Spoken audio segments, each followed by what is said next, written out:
While Lyon Tyler was writing his column about the first Thanksgiving, Berkeley was owned by a young man named Malcolm Jameson. Lyon Tyler lived at Lyon's Den. Oh, Mr. Tyler. Malcolm, come in, come in. Thank you. And that's just a few miles up the road from Berkeley 100. What brings you here today? I have something for you if you can spare a few minutes. Sure, Scotch. I prefer bourbon. I'm sure that his neighbors, they were chatting about their plantations and the history behind them. So what have you got for me? Information. What about? It seems, in quite concrete terms, that the first English-speaking Thanksgiving on this continent happened right here on what is now your property. How do you know all this? It's written in black and white. Where did they make landfall? Specifically, I don't know. Somewhere on this land grant. What did they do? To give thanks, what did they do? They knelt and they prayed.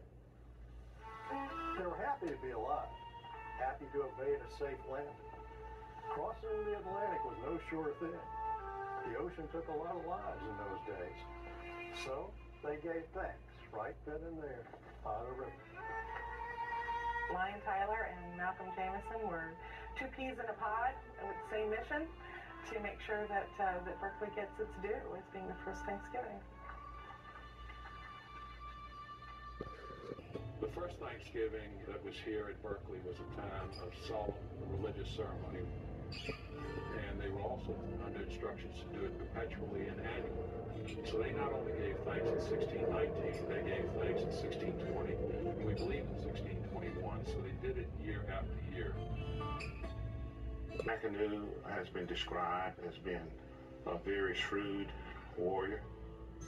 Today we'd call him a man who had a lot of military acumen. He was a person who wasn't quite as tolerant of the behavior of the settlers as was his predecessor.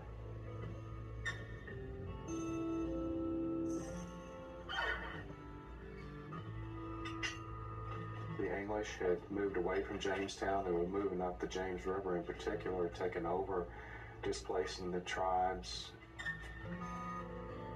He had warned them about that. He had asked them not to do it, and came to the point he told them not to do it, and they continued to do it. So this hostility was building up within the tribes over time.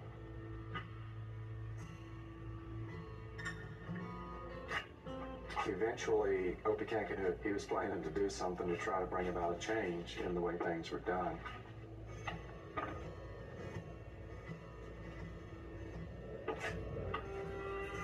And so he had this coordinated event that Indians all up and down the James River in particular went into the English settlements and were just working with them. Sometimes I think they were even having breakfast with them.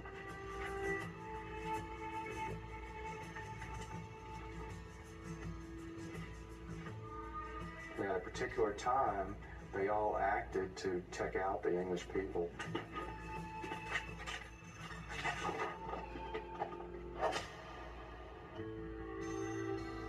My understanding is about a quarter of the English here at that time were killed on that day. There's something like 350 people out of about 1,200. Some of the original Berkeley settlers survived the attack. Some did not. Fernando Yate managed to escape with his life. Captain John Woodleaf was in England at the time. All told, 11 people died at Berkeley 100. Opechancanoug's military operation put a stop to the colony and to their annual Thanksgiving observance.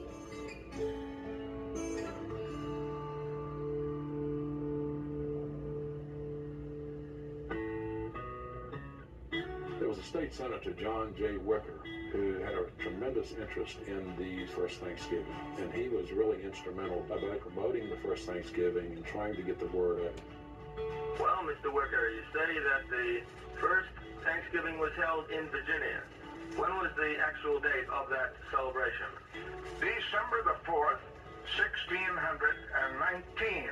More than a year before the Pilgrim Fathers landed at Plymouth, and nearly 2 years before the Pilgrims had their first Thanksgiving.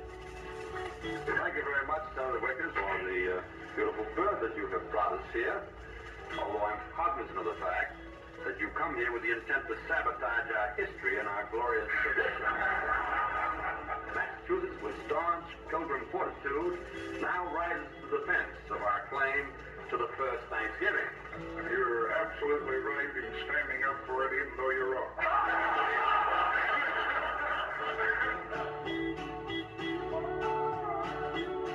In 1962, President John F. Kennedy put out his Thanksgiving proclamation. Of course, he had given credit to Massachusetts for the first Thanksgiving. And Senator Wicker at that point sent him a telegram saying he was wrong. That was not the first Thanksgiving. Senator Wicker got a response from Arthur Schlesinger, who was the historian for the White House, saying he was sorry, but due to unconquerable New England bias, the White House had made a mistake, and they would correct it. And then in John F. Kennedy's 1963 presidential Thanksgiving proclamation, he actually listed Virginia and Massachusetts, listing Virginia first.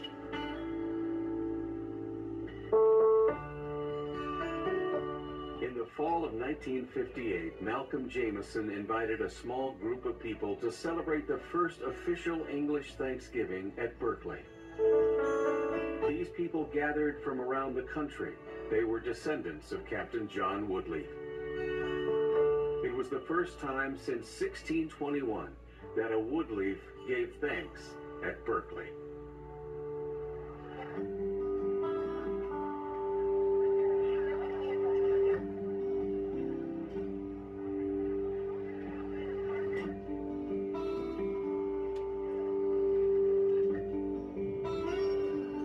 Evolved into what today is a festival of which we have people from last year 39 states visit to learn about the first Thanksgiving. Over the years, historians have argued over what exactly was the first Thanksgiving, citing several moments in colonial history. All of those observances, however, like that of the Pilgrims, were spontaneous and singular events, unlike the annual Berkeley ritual, which was strictly a religious service. We ordain on this day of a ship's arrival that this place assigned for Planticon in the land of Virginia shall be yearly and perpetually kept holy as a day of thanksgiving to Almighty God.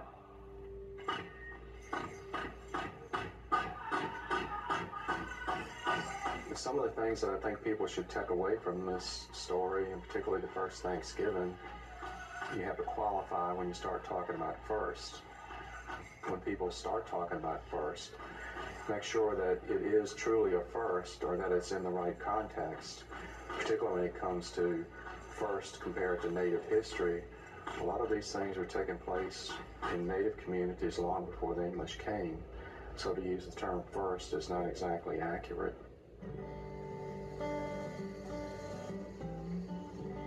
The first Thanksgiving is an important historical event that ought to be put in the history books like many other historical events are. It's part of our heritage. Knowing the reality of who was first makes a big difference, and knowing who we are. What is a celebration of Thanksgiving? You know, is it all turkey and dressing, or is it saying thank you to someone or to a higher power for a good life or being an American or whatever? It's a big day that transcends all of the hoopla that you hear about, the big meals and all of those. It's time to reflect and really take stock of what's important in life. Those transitory things are those things that last forever. But don't get me wrong, I don't want to stop that food. Bring it on. Join hands and form a big circle. Things that we can be most thankful for is the fact that in spite of occasional differences of opinions, we are a United States dedicated to freedom of thought, freedom of expression, freedom of worship.